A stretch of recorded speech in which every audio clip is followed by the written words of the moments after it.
जंगल में चिंकू नाम का बंदर रहा करता था। चिंकू अपने सभी दोस्तों के पास जो भी चीज देखता उसे पाने की हमेशा कोशिश करता। एक दिन उसे हिरन दिखा। उसके पास एक सुंदर फूल माला थी। अरे ये तो बड़ी सुंदर माला है हिरन, मैंने आज तक ऐसी माला नहीं देखी दोस्त, मुझे ये माला दे दो, मुझे यही माला चाहिए, सच कहता हूँ। अरे नहीं, ये माला मैंने बहुत मेहनत से बनाई है, इसे तुम्हें नहीं दे सकता। हिरण की बात सुनकर बंदर ने गुस्से में कहा, अच्छा मैं भी देखता हूँ कि तुम ये माला मुझे कैसे नहीं देते, ये तो मैं कैसे भी लेकर रहूंगा। हाँ। तभी बंदर वो माला हिरण के गले से छीनकर तुरंत भागने लगता है। बंदर खुश हो जाता है और माला पहन लेता है। आगे चलकर रास्ते में उसे एक खरगोश दिखाई देता है, गाजर लेकर घूम रहा था। अरे भाई खरगोश, मैंने सुबह से कुछ नहीं खाया है, क्या तुम मुझे ये गाजर दोगे? ओह बंदर, ले लो, ये 2 गाजर ले लो, बाकी गाजरें मुझे अपने बच्चों के लिए लेके जानी है। अरे तुम्हारे छोटे छोटे बच्चे इतनी सारी गाजर कैसे खाएंगे वाला? तुम ये सारी गाजर मुझे दे दो दोस्त। बंदर खरगोश से सारी गाजरें मांगने के बाद भी छीन लेता है और हंसते हुए एक तालाब के पास पहुंच जाता है। तालाब में उसे एक चमकती हुई चीज दिखाई देती है। अरे वाह, ये तो बहुत सुंदर चीज लग रही है, मुझे इसे हासिल करना है। वो उस चमकने वाली चीज को लेने के लिए तालाब में कूद पड़ता है। बंदर के तालाब में कूदते ही सारा पानी मिल जाता है और वो चमकती हुई चीज अचानक गायब हो जाती है। अरे ये चमकती हुई चीज कहाँ गई? अरे अरे अरे मैं तो डूब रहा हूँ, अरे बचाओ, कोई है, बचाओ बचाओ। इतनी आवाजें सुनकर वहाँ पर घूम रही एक गाय आ जाती है।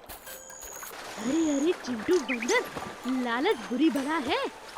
तुम जिसे चमकती हुई चीज समझ रहे थे वो असल में सूरज की रोशनी थी। मैंने कई बार तुम्हें लालच के चलते लोगों को परेशान करते देखा है। ये गलत बात है। कर भला तो हो भला और कर बुरा तो हो बुरा। तुम्हारे साथ भी आज बहुत बुरा हो रहा है, मैं तो चली। ऐसा कहकर गाय बंदर को पानी से बाहर तो निकाल लेती है और वहाँ से चली जाती है।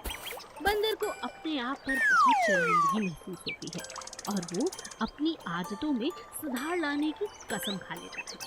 कसम खाता हूँ, आज के बाद किसी को बेवजह परेशान नहीं करूँगा और हर किसी चीज पर अपना अधिकार नहीं समझूंगा। जादुई 3 सोने के कबूतर। हंसा के घर में बहुत सारे कबूतर थे। एक दिन गांव में बहुत बड़ी महामारी फैल जाती है जिसमें पशु पक्षी मरना शुरू हो जाते हैं। एक खास वजह के कारण बहुत सारे पक्षी लगातार अपनी जान गंवा रहे थे। हंसा इस बात से बहुत परेशान थी। वो अपने कबूतरों का बहुत ख्याल रखती थी, मगर एक एक करके धीरे धीरे उसके भी सारे कबूतर मरने लगे। ओहो, ये कौन सी महामारी फैल गई है हमारे गांव में? मेरे प्यारे प्यारे कबूतर, कोई भी बचा नहीं, बस ये 3 मेरे प्यारे कबूतर बचे हैं। मैं किसी भी तरह तुम्हें बचाना चाहती हूँ, मैं क्या करूँ? कुछ समझ नहीं आ रहा। अभी हंसा अपने बचे हुए 3 कबूतरों के साथ रो ही रही थी कि अचानक दरवाजे पर एक भिक्षा मांगने के लिए बुढ़िया आती है। भिक्षा दे दे बेटी, भिक्षा दे दे, मैं बहुत बूढ़ी हूँ, जरा मेरी मदद कर दे, 2 दिन से कुछ नहीं खाया मेरी बच्ची। अभी लाती हूँ। हंसा रोते रोते अच्छा सा खाना लेकर बुढ़िया को देती है।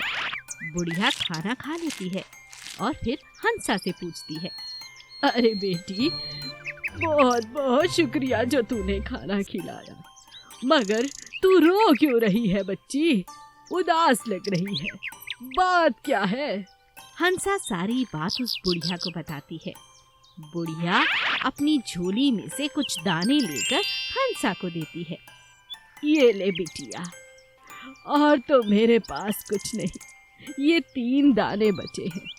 एक बहुत बड़े महर्षि ने दिए थे, बोले ये किसी पक्षी को खिलाएगी तो सोने का हो जाएगा, और जब चाहेगी वो आम पक्षी में बदल जाएगा। मुझे सोने चांदी का लालच नहीं है, मैं तो दुनिया में अकेली हूँ। मेरे हिसाब से तू अपने बचे हुए 3 कबूतरों को ये दाना खिला दे, तीनों सोने के हो जाएंगे, और जब महामारी रुक जाएगी तो इन्हें फिर से जीवित कर लेंगे। सच में अम्मा, ऐसा हो सकता है? अरे करके तो देख, मैंने कहा पहले किया है। हंसा बहुत खुश हो जाती है। वो एक एक दाना अपने कबूतर को खिलाती है। तीनों कबूतर जादू से सोने के हो जाते हैं। अम्मा देखो, तीनों कबूतर सोने के हो गए। अब मैं तुम्हें कहीं नहीं जाने दूंगी। अब तुम अम्मा मेरे साथ ही रहो मेरे घर में, मैं तुम्हारी सेवा करूंगी। और आज के बाद ये ना कहना कि तुम्हारा दुनिया में कोई नहीं, मैं हूँ ना तुम्हारी बेटी। अरे बच्ची, ये तू क्या कह रही है? मैं ठीक कह रही हूँ।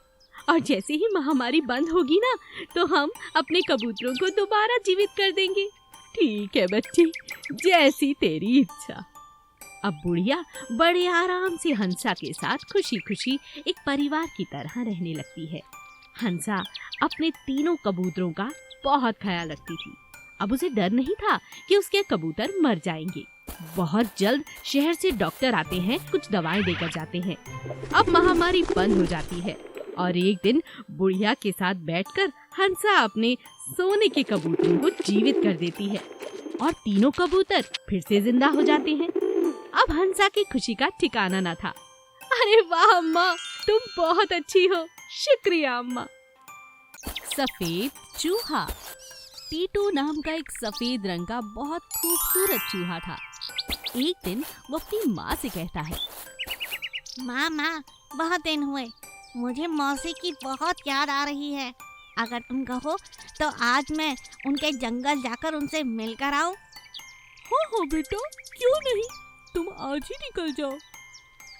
टीटू उसी दिन अपनी मौसी से मिलने के लिए दूसरे जंगल की तरफ चल पड़ता है। नए जंगल को देखकर टीटू बहुत खुश था। टीटू का स्वभाव इतना अच्छा था कि वो हर किसी की मदद कर दिया करता था। रास्ते में उसे एक राजा शेर एक बहुत बड़े जाल में फंसा हुआ दिखाई दिया। अरे कोई बचाओ, अरे है कोई, अरे जल्दी करो, कोई चूहा, कोई है। शेर जोर जोर से मदद के लिए पुकार रहा था, मगर रास्ते में कोई और जानवर ना होने के कारण कोई उसकी मदद नहीं कर पा रहा था। अचानक टीटू उसकी आवाज सुनता है और दौड़ता हुआ उसके जाल के पास आकर पूछता है, क्या हुआ, तुम परेशान लग रहे हो? अरे देखते नहीं, मुझे किसी शिकारी ने इस जाल में बंद कर दिया। अरे जल्दी निकालो मुझे यहाँ से, नहीं तो वो आ जाएगा, वो आता ही होगा अपनी गाड़ी लेकर, जल्दी करो। हाँ, अभी निकालता हूँ। टीटू फटाफट अपने नोकीले दांतों से उस जाल को काट देता है। राजा शेर उसे अपने सर पर बिठाकर जंगल की तरफ आने लगता है। दोनों रास्ते में खूब बातें करते हैं। टीटू को राजा पूछता है, तुमने मेरी बहुत मदद की है टीटू, तुम बहुत अच्छे हो, मगर एक बात तो बताओ, तुम मेरे जंगल में क्या कर रहे हो? तुम किसी और जंगल से आए हो क्या? और यहाँ किसी काम से आए हो क्या? हाँ, यहाँ मेरी मौसी बिल्लो रहती है। माँ ने कहा था जरूर मिलकर आना, क्योंकि मुझे उनकी बहुत दिनों से याद आ रही थी, तो सोचा आज मौसी से मिलकर आता हूँ। अरे तुम्हारे आने के कारण तो मुझे नया जीवन दान मिला है। आज तो पूरे जंगल में जश्न होगा और तुम हमारे खास मेहमान। क्या सच कह रहे हो? हाँ, क्यों नहीं। राजा शेर खुद जाकर टीटू को उसकी मौसी के घर तक छोड़कर आता है और टीटू की मौसी से कहता है, बिल्लो, तुम्हारा ये भांजा बहुत बढ़िया है, इसने मेरी जिंदगी बचा ली है। मैं चाहता हूँ आज हमारे जंगल में बहुत बड़ा जश्न हो और हमारे पूरे जंगल के लोग तुम्हें सम्मान दें। टीटू, आज के जश्न में बिल्लो तुम्हारा पूरा परिवार आमंत्रित है। ठीक है राजा जी, क्यों नहीं। अरे वाह रे टीटू, तू तो राजा के सर पर बैठ कर आ रहा था, क्या बात है, आज तो दावत भी मिलेगी, मुझे खाना नहीं बनाना पड़ेगा। हाँ मौसी। सभी लोग बहुत खुश हो जाते हैं। पूरे जंगल में शोर मच जाता है कि राजा शेर एक बहुत बड़ी दावत दे रहे हैं। सभी लोग दावत में शामिल होते हैं, खुशियां मनाते हैं और हंसते गाते हैं।